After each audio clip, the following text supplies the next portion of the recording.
又係呢種樸實無華嘅食飯畫面啊！番禺極品燒鵝啊，莊葉煎蛋啊，呢個真係農莊界嘅上品啊！點解你可以生得咁餸飯啊？我會叫呢間店叫人民公社，因為佢真係可以將平靚正發揮到極致啊！一直有好多人話大學城呢邊冇啲 local 小店，冇嗰啲特別正宗、特別老派嘅粵菜。我今日揾咗一間，我哋埋位兄弟們，你睇下呢個環境，哇！呢種就係食正宗地道粵菜嘅地方啊！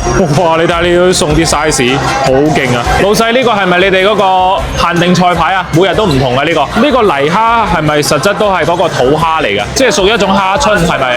哦，攞嚟蒸花啦，即係春天先有係咪？幫我落呢個，跟住嗰個你哋招牌咪仲有個碌鵝？碌鵝依家冇啦，做燒鵝。哦，做燒鵝，咁啊幫我點留定個燒鵝。太旺啦！呢種一睇就知係村民飯堂啊。其實呢度係咪算係附近村民啲飯堂啊？係，幾位食晒。下次再過嚟試下你哋個碌鵝，試頭喎。係咪講咩暗號有馬拉糕送㗎？冇咩暗號，即係唔係送嘅。我睇網上好啲話送嘅。哦，嗰啲就會送糕。OK， 呢種就係標準嘅廣東酒席嘅畫面啊，好有食慾啊！呢個莊葉煎蛋啊，農莊界嘅上品啊，我已經 feel 到啦，泥蝦蒸花肉啊！哇，好靚，好有食慾啊！呢個，番禺極品燒鵝啊！呢個番禺燒鵝啊，燒鵝呢樣嘢咧喺廣東有啲人中意食，有啲人特別中意食啊！哇，呢個燒鵝髀太絕啦！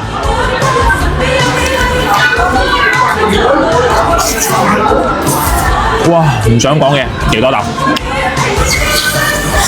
呢個燒鵝大後勁啊，好酥啊嗰層皮，介乎於玻璃皮同厚皮之間，佢又有玻璃皮嗰層、乾皮嗰層脆，佢又有厚皮嗰種質感。而家佢呢度嘅燒鵝咧，其實佢啲粉啊，相對都會鹹少少，都係食得到佢反而我嗰啲本身嘅本味啊！哇，你睇下佢層皮真係好似厚皮同玻璃皮之間啊！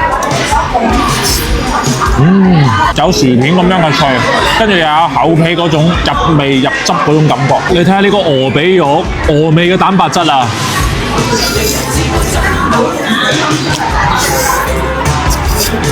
莊葉煎蛋啊，呢個煎起身好似一塊披薩咁啊，太有食慾啊！實質3到5月嘅桑葉咧係最靚嘅，呢個時候啲桑葉咧又嫩又冇渣，而且嗰個桑葉味真係好濃郁啊！加煎蛋係真係一啲違和感都冇嘅。第一次發現咧，呢個桑葉除咗滾湯之外咧，佢攞嚟煎蛋都係咁好食嘅，佢又嫩，跟住又有桑葉嗰啲獨特嘅味道。睇下呢個泥蝦蒸花肉，上咗呢個餸咧，我即刻就點到碗飯啊！真係太有食慾啊！哇！感覺有一班蝦春嘅味道喺我嘴度爆開啊！我感覺真係呢個餸咧係可以將鹹香發揮到極致，佢嗰個鹹蝦嘅味道係好持久喺我嘴度。哇！呢個餸飯真係絕啊！你睇下呢個泥蝦壽司太有食慾啦！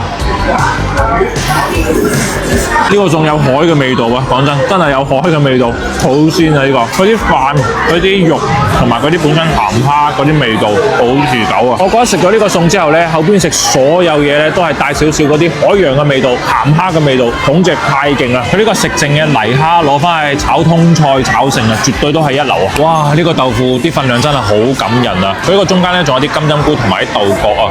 哇！佢呢個真係相當於份量多到個餸咁滯啊！你睇佢呢個炸到好似嚿西多士咁啊，好靚！呢個有蛋同豆腐嘅味道，但係佢豆腐嘅味道咧會搶少少。呢個食起身咧好似炸過嗰種豆腐花咁啊，裡面好滑好香豆味嘅。試埋呢個燒 tomorrow 啊！哇，個汁掛得好好啊，好夠味！我發現我哋影咗咁多飯堂系列咧，一般有呢種豆腐嘅店咧，嗰啲出品一定係好得好在線嘅。總結落嚟咧，都係一間十分有特色且平價嘅農莊，尤其佢哋嗰個泥蝦蒸花肉同埋嗰個桑葉煎蛋真係特別有特色啊！但係呢樣嘢咧，一定係呢個季節食先係好食嘅。同埋咧，最近頭髮生得太多啦，所以攞頂帽吸住。如果大家想繼續睇我戴帽咧，評論區話俾我知。個豆腐係最好啊！我哋點咗啊？仲有咩招牌啊？佢哋呢度平時燒鵝好食，叉燒好食啊！我哋又點咗燒鵝就係啲雞我哋冇點，我哋點咗燒鵝。呢啲自己養嘅俾人自己嘅本地雞係嘛？佢呢啲嘢，啲豆腐係蛋加豆，嗰陣味好香啊！我打包翻去慢慢品啊呢個，慢慢品翻去，慢慢嘆啊。